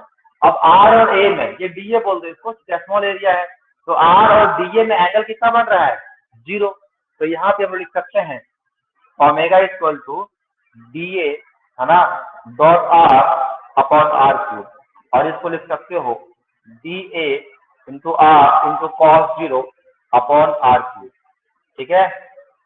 तो ये आर स्क्वायर यहाँ से हो जाएगा, ठीक है, ओमेगा इक्वल टू, अब डीए कितना हो जाएगा, ध्यान से देखो, अच्छा छोड़ो डीए कितना होगा, निकाल तो नहीं पाएंगे ना, ऐसे डीए लिख लो, तो डीए हो गया इंटू डीए इंटू कॉस 0, यानी कि 1 अपॉन आर स्क्वायर। अब देखो, अब ये क्या है, ये है स्मॉल सॉलिड एंगल, ये है small solid angle due to this element, इस एलिमेंट के चलते यहाँ पर एक छोटा सा स्मॉल सा सॉलिड एंगल बन रहा हो, किस पॉइंट पर, इस पॉइंट पर, due to this small area. लेकिन हमें चाहिए इस पूरे हेमी स्फीयर के चलते इस टोटल सॉलिड एंगल कितना होगा, टोटल चाहिए, है ना, टोटल चाहिए। तो क्या करेंगे, हम इसको इंटीग्रेट कर देंगे, और चूंकि यहाँ पर ये एरिया, ये जो एंगल आ रहा है वो तो स्केलर होता है, तो इंटीग्रेट करने में कोई दिक्कत है नहीं, तो हम लोग क्या कर लेंगे, इंटीग्रेट कर लेंगे। क्या कर लेंगे, इंटीग्रेट कर लेंगे। तो इसको इंटीग्रेट कर दो तो हो जाएगा integration of D omega equal to omega equal to integration of D A by R square. अब आर स्क्वायर तो कांस्टेंट है, आर स्क्वायर क्या है, कांस्टेंट है। आर स्क्वायर कांस्टेंट तो ओमेगा हो जाएगा तुम्हारा, आर स्क्वायर बाहर हो गया और डी ए जब जोड़ दोगे तो क्या मिल जाएगा, इसका पूरा सरफेस एरिया मिल जाएगा। और सरफेस एरिया कितना होता है हेमी स्क्वायर का, 2 पाई आर स्क्वायर, क्योंकि अगर कंप्लीट स्क्वायर है तो उसका होता है surface area 4 pi R square. तो हेमी स्क्वायर कितना हो जाएगा, 2 पाई आर स्क्वायर। तो ये हो गया 2 पाई आर स्क्वायर। तो आर स्क्वायर से आर स्क्वायर कैंसिल हो गया तो ओमेगा कितना आ गया, 2 पाई। ओमेगा कितना आ गया, 2 पाई। तो 2 pi is the solid angle, है ना, 2 pi is the solid angle subtended at the centre by a solid hemisphere, by a solid hemisphere. वही मान लो कि अगर ये कंप्लीट हेमिस्फीयर होता, मतलब कंप्लीट सर्कल होता, तब कितना एंगल बना रहा होता, 2 पाई ऊपर 2 पाई नीचे 4 पाई, है ना, 2 पाई ऊपर 2 पाई नीचे 4 पाई। ऐसे ही देखो तो यहाँ तक तो सेम रहता, हम लोग एरिया को इंटीग्रेट करते, पूरा एरिया लेते तो पूरा 4 पाई आर स्क्वायर होता, तो यहाँ पर आंसर कितना होता, 4 पाई। बोलो दिक्कत है? Yes no sir. सर। हाँ, तो ये है ना ये क्या बोलते हैं, सॉलिड एंगल था और प्लेन एंगल। अब सॉलिड एंगल को समझना इसलिए जरूरी है कि इसका कॉन्सेप्ट बहुत जगह होता है ना। फिर हम लोग बात किए थे, हम लोग देखे थे एक बार relation between solid angle and plane angle. तो रिलेशन कितना आ गया था, omega equal to 2 pi into 1 minus cos theta, यही आया था ना। Yes sir. तो ये है आपका सॉलिड एंगल और ये क्या है, प्लेन एंगल, है ना। इसके बीच का रिलेशन भी होता है। आप चाहो तो जैसे यहीं पे देख सकते हो, है ना, अगर ये मान लो कि प्लेन एंगल होता तो ये कितना एंगल बनाता, ये बनाता एंगल तुम्हारा कितना, पाई बनाता। कितना बनाता है, पाई बनाता। तो यहाँ पर रख सकते हो। तो ओमेगा कितना हो जाता है, 2 pi into 1 minus cos of 180, और कॉस ऑफ 180 कितना होता है, -1। तो -1 और माइनस तो +1, तो 1 + 1 2 हो गया, है ना। 1 + 1 नहीं, यहाँ से यहाँ पाई होगा एंगल ना, यहाँ से यहाँ पाई, तो पाई हो गया मतलब 180, ठीक है। पाई 180 हो गया तो ये हो गया -1, तो 1 माइनस -1 2 हो गया, 2 इंटू 2 पाई, तो ये 4 पाई आ रहा है। ये यही था आदर, फार्मूला यही था।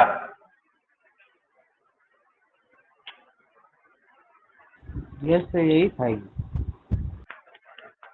कंफर्म।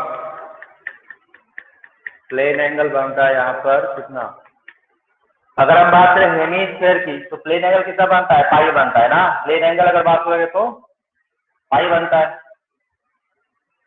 पाई रखोगे तो cos पाई, तो -1, तो -1 और 1 माइनस -1 तो 2 हो गया, 2 इंटू 2 पाई 4 पाई। तो ओमेगा आ रहा है 4 पाई, लेकिन ओमेगा आना चाहिए 2 पाई। अगर टोटल की बात करोगे, तो अगर टोटल कंप्लीट की बात करोगे तो ये प्लेन एंगल हो जाएगा 360 डिग्री, है ना, यानी कि 2 पाई। तो cos 360 मतलब cos 0 मतलब 1, 2 पाई, उल्टा आ जा रहा है, ये उल्टा आ जा रहा है। सोचो, सेम टू सेम यही था ये कि कुछ और था इसमें, 1 प्लस नहीं आता इसमें, 1 प्लस होगा तो 0 हो जाएगा, नहीं 1 प्लस नहीं होगा।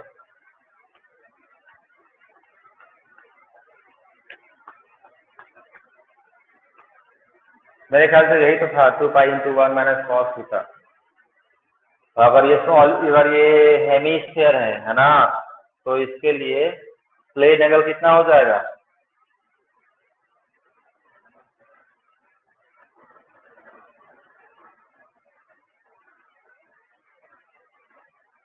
प्लेन एंगल तो 2 पाई हो जाएगा, नहीं पाई हो जाएगा।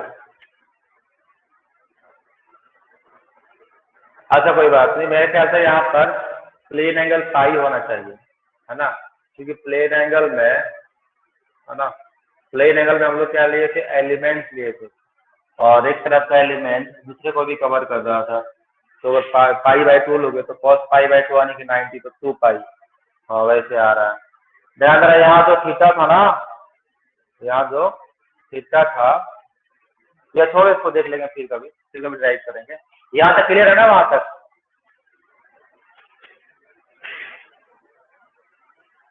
बोलो, वहां तक क्लियर है ना? वहां तक सही है। इसको फार्मूला भी सही है ना?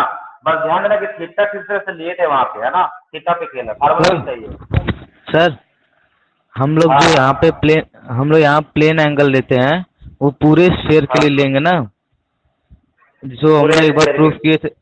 हाँ, इलेक्ट्रिक फ्लक्स थ्रू डिस्क हमने एक बार प्रूफ किया था ना, इसी से इलेक्ट्रिक फ्लक्स थ्रू डिस्क, इसी सॉलिड एंगल को लेके।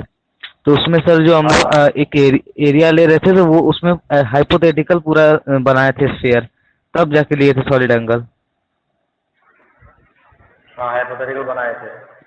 तो यहाँ पर थीटा कितना लेंगे?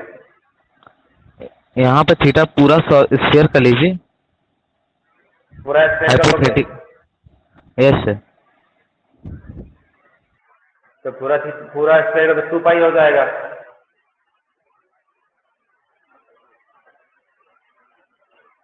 पूरा स्फीयर का 2 पाई हो जाएगा, और 2 पाई रखोगे तो ये cos 0 हो जाएगा और न कि 1 हो जाएगा, तो ये फिर 2 पाई हो जाएगा। नहीं कुछ तो दिक्कत है, देख लेंगे उसको। यहाँ तक क्लियर है ना? हम उसको कर लेंगे बाद में, है ना? कल कर देंगे। यहाँ तक क्लियर है ना? Yes sir. एक बार उसको देख लेना, जो रिलेशन करवाए थे ना, वो जो ड्राइव करवाए थे इलेक्ट्रिक फ्लक्स में करवाए थे ना, जो डिस्क के चलते एक पॉइंट पे चार्ज रखा हुआ है, उसके चलते एक डिस्क था, तो डिस्क से कितना फ्लक्स जाएगा वहां पे याद करो। हाँ वहां पे ऐसे याद करो। तो ऐसा ही एक फ्लक्स था ना, सॉरी ऐसा ही एक एरिया था, और यहाँ से एक पॉइंट हम लोग थीटा इतना ही लिए थे, यही थीटा था, पूरा थीटा नहीं लिए थे, याद है? Yes sir. थीटा इतना ही लिए थे, मतलब कि ये हाफ ही था थीटा, है ना? और यही पूरा कवर कर रहा था मेरे ख्याल से ना। यहाँ पे एलिमेंट ले लिए थे और फिर इसको इंटीग्रेट कर दिए थे पूरा। तो यहाँ देखो, अगर ऐसे केस में देखोगे तो यहाँ भी थीटा इतना ही लेना पड़ेगा, है ना? तो अगर और इसको अगर करोगे, ठीक है, इस केस में थोड़ा सा ये हो रहा है। हालांकि यहाँ पर थीटा लोगे अगर आधा तब तो हो जाता है। अगर थीटा पाई बाई 2 लोगे यहाँ भी, है ना? जैसे वहां पे लिए थे हम लोग, ये एंगल लिए थे, थीटा इतना ही लिए थे ना। तो अगर यहाँ भी थीटा अगर आधा लोगे पाई बाई 2 90, तब तो ये आ जाएगा 2 पाई इंटू 1 माइनस cos 90, तो 0 हो गया, आने की 2 पाई। सही है, तो ऐसे आता है, ठीक है। लेकिन इससे हम लोग लिए थे एलिमेंट, है ना, और वो 2 पाई पे लिए थे, थीटा पे जाके एक एलिमेंट लिए थे डी थीटा, ठीक है। फिर उससे थोड़ा देखे थे सॉलिड एंगल, तो ठीक है ना। तो यहाँ पे लेकिन ध्यान देना कि जो थीटा लेते हैं वो यहीं तक लेते हैं, हाफ के लिए, है ना? थीटा हाफ में लेते हैं। या फिर अगर इसको मॉडिफाई करना चाहोगे, तो जो कंप्लीट प्लेन एंगल बनेगा, उसका हाफ करना पड़ेगा, थीटा बाई 2 करना पड़ेगा, 1 माइनस cos थीटा बाई 2 करना पड़ेगा। बोलो, या सिंपल सा याद रख लो कि, है ना, जो प्लेन एंगल लेते हैं, है ना, तो टोटल का हाफ लेते हैं थीटा। तो थीटा यहाँ पे होता है, ये टोटल का हाफ होता है, ठीक है। बोलो, अभी तो ध्यान रखो, बाकी इसके हम देख लेंगे और इसको, ठीक है। बोलो,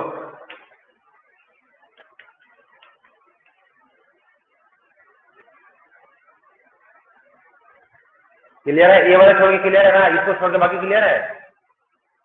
यस सर, पूरा क्लियर है। चलो, इसको हम देख लेंगे, फिर से बता देंगे, ठीक है। ये फार्मूला सही है, ठीक है, ये फार्मूला सही है। ये है relation between solid angle and plane angle. और ये देखो ध्यान से तब होता है, जैसे मान लो कि ये सरफेस है, ठीक है, ये कोई सरफेस है, और यहाँ पर हम लोग निकाल रहे हैं इस सरफेस के चलते सॉलिड एंगल। तो इस सबको मिला देंगे एक एक पॉइंट को, इसके हर एक आउटर पॉइंट को इससे मिला देंगे, है ना। तो यहाँ पे कुछ ये वॉल्यूम कवर करेगा इसके अंदर, तो ये जो बनाएगा ना अंदर का पोर्शन, ये जो वॉल्यूम होगा इसका, यही क्या होता है, सॉलिड एंगल होता है। ठीक है, यही सॉलिड एंगल होता है। अब थीटा जो लेते हैं ना, थीटा जो लेते हैं वो इतना लेते हैं ना, दिस इज द थीटा और this is the solid angle. ये थीटा है और ये पूरा क्या है, सॉलिड एंगल है, और ये रिलेशन है लेते हैं ना, थीटा हाफ लेते हैं। अब एक बार देखना डेरिवेशन को कैसे हम लोग उसमें किए थे, ठीक है, नहीं हम फिर देख के कल बता देंगे। बाकी ऐसे याद रखो, इसके चलते बन रहा है सॉलिड एंगल ओमेगा, और थीटा हाफ तक लिया है। थीटा कितना लिया है, बीच में एक बाइसेक्टर है जो एरिया को, मतलब एरिया के इससे सेंटर से क्रॉस कर रहा है ना बाइसेक्टर, और वहां से आधा एंगल जो थीटा है ना, और उस थीटा एंगल के चलते जो ओमेगा है वो है 2 pi into 1 minus cos theta. ठीक, चलो अब बात करते हैं, है ना, कि अगर एक सिस्टम में फिजिकल क्वांटिटी दिया हुआ है और उसको कन्वर्ट करना है दूसरे सिस्टम में, है ना, तो कैसे कन्वर्ट करेंगे, कैसे हम लोग कन्वर्ट करेंगे। ठीक है, तो उसकी चर्चा करते हैं, है ना। Conversion of unit, conversion of unit या conversion of physical quantity into one unit, है ना, फ्रॉम अनदर यूनिट।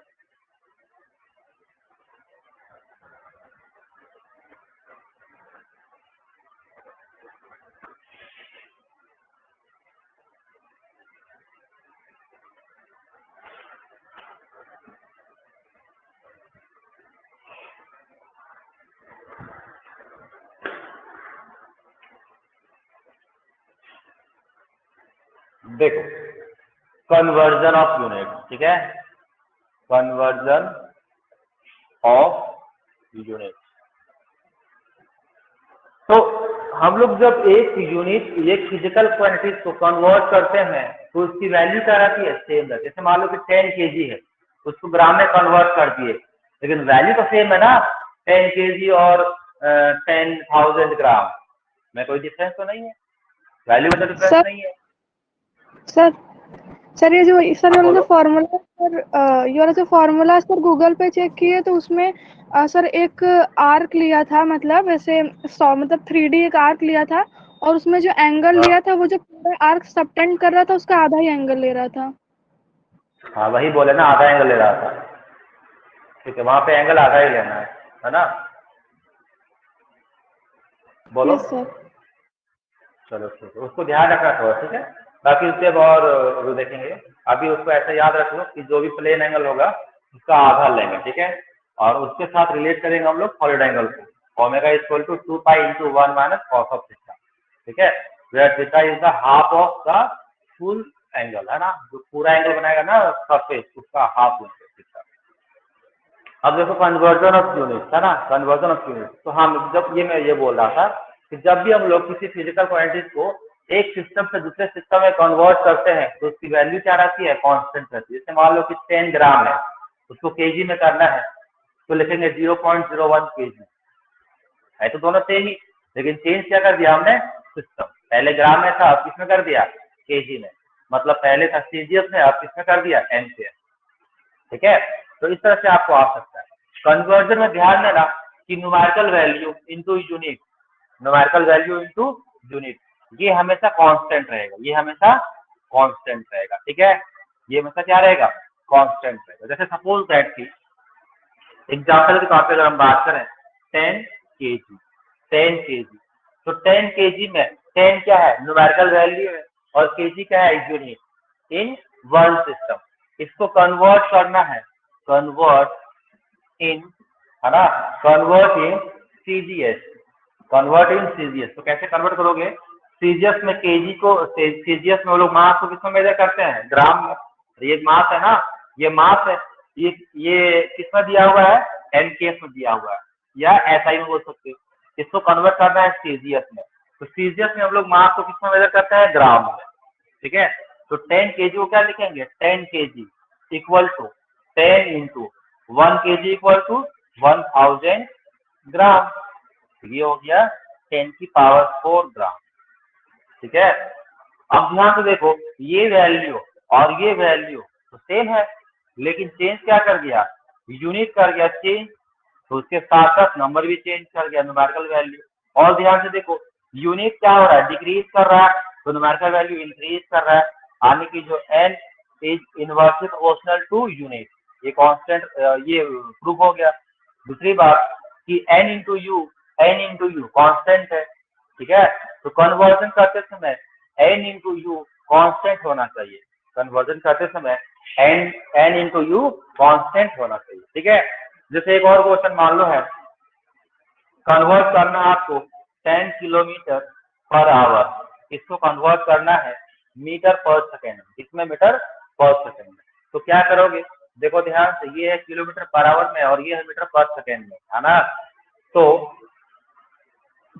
देखो, ये है किलोमीटर पर आवर में और ये मीटर पर सेकेंड में, तो इसको कैसे कन्वर्ट करोगे, तो ध्यान दो, ये है 10 किलोमीटर पर आवर, ठीक है, और ये है मीटर पर सेकंड, ठीक है, कन्वर्ट करना है।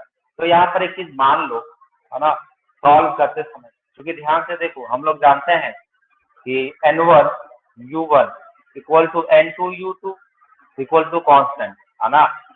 पहले किसमें है, किलोमीटर पर आवर में, बाद में किसमें कन्वर्ट कर देंगे इसको, मीटर पर सेकंड में, लेकिन वैल्यू तो कांस्टेंट रहेगा ना, वैल्यू क्या रहेगा, कांस्टेंट रहेगा। तो n1 कितना है, 10 है, u1 कितना है, किलोमीटर पर आवर, n2 तो पता नहीं है, और u2 क्या है, मीटर पर सेकेंड है, ठीक है। तो लिख दो n1 u1 equal to n2 u2, ठीक है, n1 u1 दिया हुआ है, n2 u2 में n2 फाइंड करना है, u2 दिया हुआ है, तो यहाँ से n2 क्या हो जाएगा, n2 हो जाएगा आपका, देखो तो n2 हो जाएगा, है ना, n2 हो जाएगा u1 बाई u2, है ना, इंटू n1 होगा। तो ध्यान से देखो, अब n1 की वैल्यू कितनी है, तो 10 है, कितना है, 10 है, n1 की वैल्यू कितना है, 10 है, और u1 बाई u2, u1 कितना है, u1 है kilometre per hour, kilometre per hour, और डिवाइड करना है u2 से, डिवाइड करना है u2 से, और u2 कितना है, मीटर पर सेकेंड से डिवाइड करना है, मीटर पर सेकेंड से डिवाइड करना है, इसका उल्टा क्या हो जाएगा, सेकेंड पर मीटर से मल्टीप्लाई कर दो, सेकेंड पर मीटर से मल्टीप्लाई कर दो, ये हो गया 10 इंटू, ध्यान से देखो, किलोमीटर है और नीचे मीटर है, हमको क्या करना है, कैंसिल आउट करना है, हमको क्या करना है, कैंसिल आउट करना है, क्योंकि हमें n को निकालना है। तो एक काम करो कि आप, है ना, एक काम करो कि आप जो है ना, या तो किलोमीटर को कन्वर्ट कर दो मीटर में, या मीटर को कन्वर्ट कर दो किलोमीटर में, या आवर को कन्वर्ट कर दो सेकंड में, या सेकंड को कन्वर्ट कर दो आवर में, बस कैंसिल करना है। तो हम क्या करते हैं ना, किलोमीटर को कन्वर्ट करते हैं मीटर में, तो 1 किलोमीटर इक्वल टू कितना होता है, 1000 मीटर, और नीचे भी क्या है, मीटर है, और देखो यहाँ पे आवर है, तो 1 आवर इक्वल टू 60 सेकेंड, नहीं, 1 आवर इक्वल टू 60 मिनट, और 1 मिनट इक्वल टू 60 सेकेंड, तो 1 आवर कितना हो जाएगा, 60 इंटू 60 सेकेंड हो जाएगा, और ऊपर में पहले से सेकेंड है, तो सेकेंड से सेकेंड कैंसिल हो गया, और मीटर से मीटर कैंसिल हो गया, तो ये तुम्हारा हो गया 10 की पावर 4, 10 की पावर 4, और नीचे हो गया 6 इंटू 6 इंटू 100, है ना, ये 6 इंटू 6 इंटू 100 हो गया, तो 2 जीरो से 2 जीरो कैंसिल हो गया, ये 36 हो गया, तो ये 18 टाइम्स और ये 20, है ना, ये 2 से 18 और 2 से, ये हो गया तुम्हारा 2 से कितना, 50 टाइम, है ना, और इसको कट कर सकते हो 2 से, तो 2 से 9 और 2 से 25, सही है, 36 हो गया था यहाँ पे, तो 2 से 18 और 2 से 50, 2 जीरो 2 जीरो, ठीक है, ठीक है, ठीक है, ये तो 25/9 आ गया, कितना आ गया, 25/9, यानी कि n2 कितना आ गया, 25/9। अब इस n2 को यहाँ रख दोगे, तो जो मेजरमेंट है वो कितना हो जाएगा, मेजरमेंट कितना हो जाएगा, 25/9 मीटर पर सेकेंड इज आंसर। बोलो, दिक्कत है, नो सर। दिक्कत नहीं है, हाँ। अब जैसे, है ना, चलो एक क्वेश्चन करते हैं और, है ना। अगर आपसे मान लो पूछा गया है कि क्वेश्चन है कि 1000 है ना केजी पर मीटर क्यूब कन्वर्ट करना है, इसको कन्वर्ट करना है किसमें, ग्राम पर सेंटीमीटर क्यूब में, है ना। कन्वर्ट करना है ग्राम पर सेंटीमीटर क्यूब में, है ना। फटाफट कन्वर्ट करके बताओ कितना आता है ना। कन्वर्ट करो और आंसर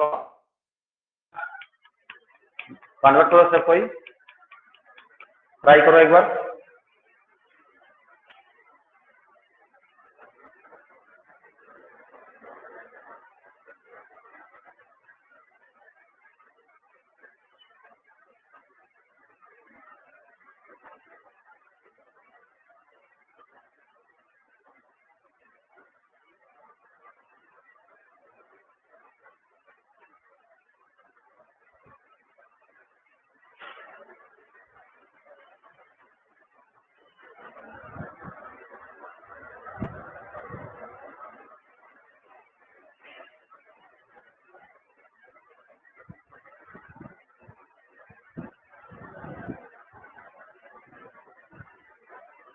बना रहे हैं। क्या हुआ?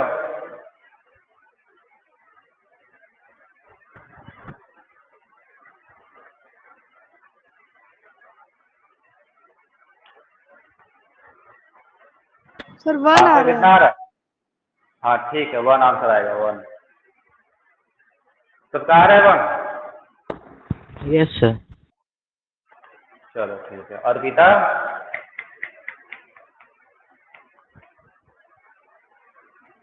Yes sir. अर्पिता आ गया आंसर? Yes sir. चलो ठीक है। और कौन कौन है? बस विकास है। विकास आया आंसर? यस सर, आ गया। चलो। और ऋतिक?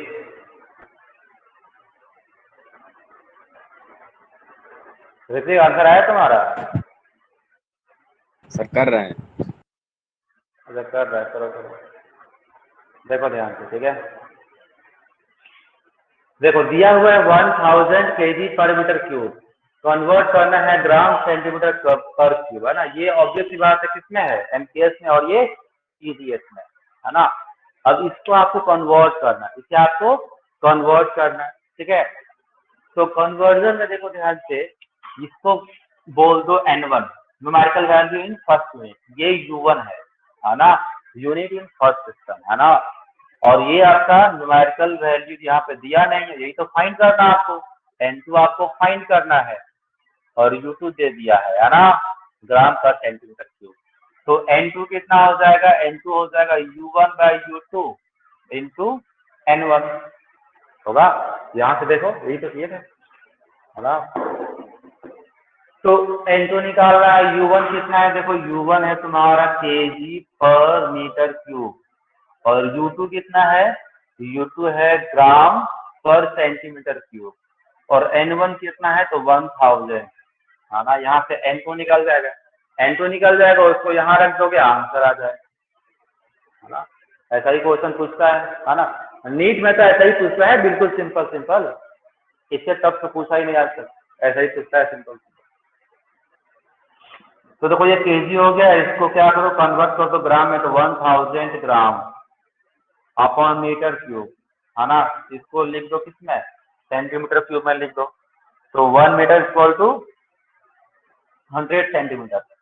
तो ये हो गया तुम्हारा 10⁻² सेंटीमीटर का होल क्यूब, है ना, into centimetre cube upon gram into 1000, है ना। अब देखो ये सेंटीमीटर क्यूब से सेंटीमीटर क्यूब कैंसिल, ग्राम से ग्राम कैंसिल, तो ऊपर में बच गया कितना, 1000 इंटू 100, और नीचे हो गया 10⁻6, 5 6, देखो 3 और 2 5, 6 हो गया, और ऊपर में 3 और 2 1000 केजी 1000 केजी आप 1000 केजी पर मीटर क्यूब दिए थे आपने 100 लिखा है। अच्छा अच्छा अच्छा अच्छा 1000 ये 1000, तो 303060, तो ये बच गया 1। तो N2 कितना आ गया 1, ठीक है। यानी आंसर कितना हो जाएगा 1 ग्राम पर सेंटीमीटर क्यूब, है ना, 1 ग्राम पर सेंटीमीटर क्यूब, है ना।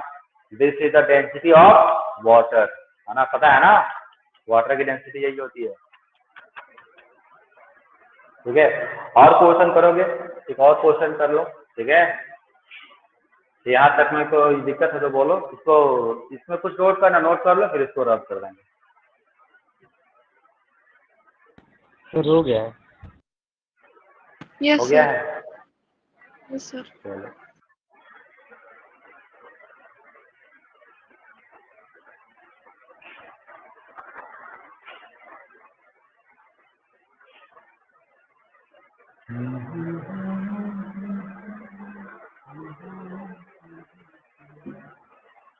अच्छा, बोर्ड पूरा साफ साफ दिख रहा है?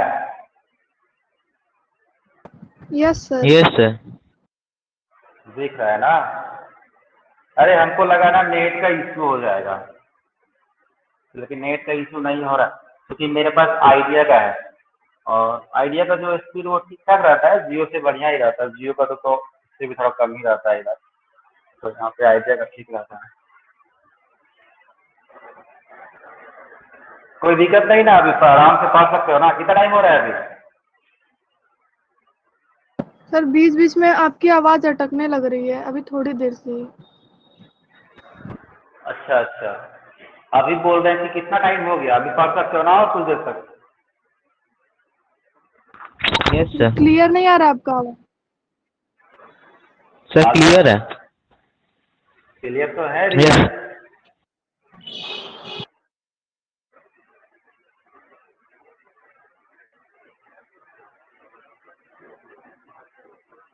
क्लियर है ना? यस सर, हो गया। Yes sir. चलो, अब मान लो कि एक और क्वेश्चन है, ठीक है। 1 न्यूटन दिया गया है, इसको कन्वर्ट करना है ना, इन सीजीएस सिस्टम। चलो लग जाओ फटाफट। 1 न्यूटन को कन्वर्ट करना है सीजीएस में, है ना।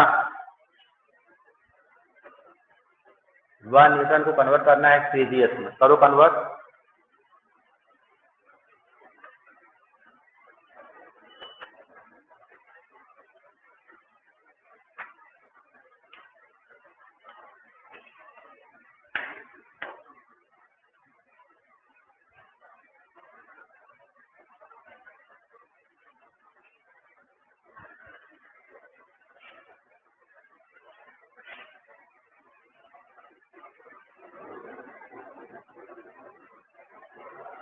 Sir 10⁵ dial. 10⁵ यहाँ से याद था तुमको ना? सर निकाले। अच्छा, निकाले हो। Yes sir. चलो ठीक है, हम लोग ट्राई करते हैं, ठीक है। 1 न्यूटन, है ना, 1 न्यूटन। अब यहाँ ध्यान दो, न्यूटन किस में लिखा गया है? एसआई सिस्टम में, है ना, एसआई सिस्टम में लिखा गया है न्यूटन को। तो न्यूटन किसका यूनिट होता है? फोर्स का होता है। तो एफ इक्वल टू क्या होता है? एम ए होता है। फोर्स 1 न्यूटन कब होगा? जब मास होगा 1 kg, और एक्सेलरेशन कितना होगा? 1 मीटर पर सेकेंड स्क्वायर होगा। यानी कि 1 न्यूटन इक्वल टू हो गया तुम्हारा 1 kg मीटर पर सेकेंड स्क्वायर। इसको कन्वर्ट करना है सीजीएस में। किसमें कन्वर्ट करना है? सीजीएस में। यानी कि केजी के जगह पे क्या हो जाएगा? ग्राम, और मीटर के जगह पे सेंटीमीटर, और सेकेंड तो सेकेंड रहेगा। यानी कि हमें इसको कन्वर्ट करना है ऐसी सिस्टम में जिसमें, है ना, कुछ न्यूमेरिकल वैल्यू आएगा, और साथ में केजी के जगह पे क्या हो जाएगा? ग्राम हो जाएगा। ग्राम सेंटीमीटर, ग्राम सेंटीमीटर पर सेकेंड स्क्वायर, है ना। और यहाँ पर कुछ न्यूमेरिकल वैल्यू आएगा, और पहले से क्या गिवन है? गिवन है 1 kg मीटर पर सेकेंड स्क्वायर, ये गिवन है। ये क्या है? गिवन, ठीक है। इसको बोल दो N1, ठीक है। ये हो गया पूरा U1, और ये N2, और ये पूरा U2। किसी भी मेजरमेंट में कांस्टेंट क्या रहता है? N1 U1 और N2 U2, यानी कि N इंटू U का वैल्यू क्या रहता है? कांस्टेंट रहता है। N इंटू U का वैल्यू क्या रहता है? कांस्टेंट, है ना। तो यहाँ ध्यान से देखो, ठीक है। यहाँ N2 निकालना है ना, N2 निकालना है, तो ये तो आपने निकाल ही लिया होगा। तो N2 हो जाएगा, तुम्हारा ध्यान से देखो, तो N2 हो जाएगा U2 बाय नहीं sorry U1 by U2 into N1, ये हो जाएगा। तो U1 कितना है, U1 है kg मीटर पर सेकेंड स्क्वायर, और U2 कितना है, तो U2 है ग्राम सेंटीमीटर पर सेकेंड स्क्वायर, इंटू N1 कितना है, इंटू N1 कितना है, तो N1 है तुम्हारा कितना है 1, N1 कितना है 1। अब ध्यान दो, तो kg को कन्वर्ट कर दो कितना ग्राम में, तो 10 की पावर 3 ग्राम, इंटू मीटर को कर दो कितना है सेंटीमीटर में, तो 10 की power 2 centimetre, into second square upon second square gram centimetre. Centimetre cancel, gram से gram cancel, second square cancel, क्या बच गया 10 की पावर 5। तो N2 की वैल्यू कितनी आ गई 10 की पावर 5, यानी कि आप लिख सकते हो 10 की पावर 5 इंटू ग्राम सेंटीमीटर पर सेकेंड स्क्वायर, और इसी को बोलते हैं डायन। क्या बोलते हैं, डायन, सीजीएस में, इसमें सीजीएस डायन बोलते हैं सीजीएस, ठीक है।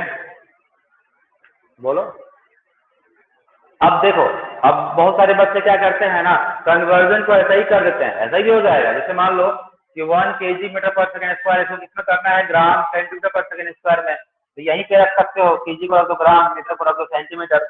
लेकिन वो तरीका थोड़ा फिजिक्स से नहीं जुड़ता है, मैथ से जुड़ जाता है, इसको हम लोग फिजिक्स से जोड़ के करते हैं ना।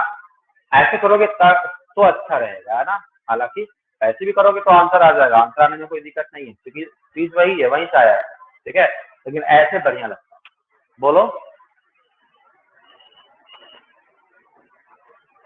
Yes sir. ठीक है, यस सर। तो मेरे ख्याल से अभी इतना रखते हैं ना, क्योंकि और बच्चे भी ज्यादा जुड़े नहीं है, मात्र 6 बच्चे हैं। तो हम क्या करते हैं ना, जो मॉड्यूल दिए है ना, जैसे जो नीट वाला मॉड्यूल है, दिया है ना नीट का मॉड्यूल, सर आप वो लाइट वाले चैप्टर का दिए हैं। अच्छा, लाइट वाले चैप्टर कर दिए हैं, ठीक है। तो अभी इसका भी देते हैं मॉड्यूल, और इसका मॉड्यूल देखना शुरुआत का जो ना यूनिट एंड मेजरमेंट का शुरुआत से लगभग क्वेश्चन बनेगा, ठीक है। करीबन 15-20 क्वेश्चन बन जाएगा, 11 क्वेश्चन बन जाएगा, तो इसको सॉल्व करना, ठीक है। और जेई में मेंस वाले में देखना, जेई में कि मैं जो दिया हूँ उसमें से भी कुछ क्वेश्चन बनेगा कन्वर्जन से, है ना, ट्राई करना। बाकी मैं टेस्ट कर रहा था कि सब कुछ सही आया कि नहीं, ऑडियो वीडियो, क्योंकि प्रॉब्लम बहुत ज्यादा होती है ना। अब तो लोग तो बोल रहे हैं कि चलो बढ़िया है, तो अच्छी बात है। अब बस वो हो जाएगा ना, यहीं पे लाइट लगवा देंगे, ये जगह है ना, यहाँ पे एक लंबा सा ट्यूबलाइट बोल रहे हैं प्रिंसिपल को, वो लगवा देंगे तो बहुत बढ़िया हो जाएगा। ऐसे आज भी रिमाइंड करवा देंगे उनको, तो अगर लग जाएगा तो बहुत बढ़िया हो जाएगा। नहीं, इससे लाइट रात में भी रहेगा, रात में कोई दिक्कत नहीं, आराम से पढ़ेंगे हम लोग।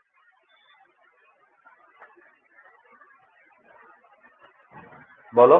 तो नीट वाला मॉड्यूल सेंड कर दीजिएगा। हाँ, अभी हम सेंड कर देंगे उसको ना, और सॉल्व करना, और उसको हमें व्हाट्सएप कर देना, ठीक है, ताकि हम उसको डिस्कस कर देंगे, है ना, आपके साथ। Yes sir. ठीक है, तो रखते हैं। ऐसे हम टेस्ट कर रहे थे कि चलो कैसा रहेगा आपका क्लास, तो आई थिंक कुछ तो पढ़ा भी दिए, है ना। तो कल से हम लोग पूरा फिर करेंगे, है ना।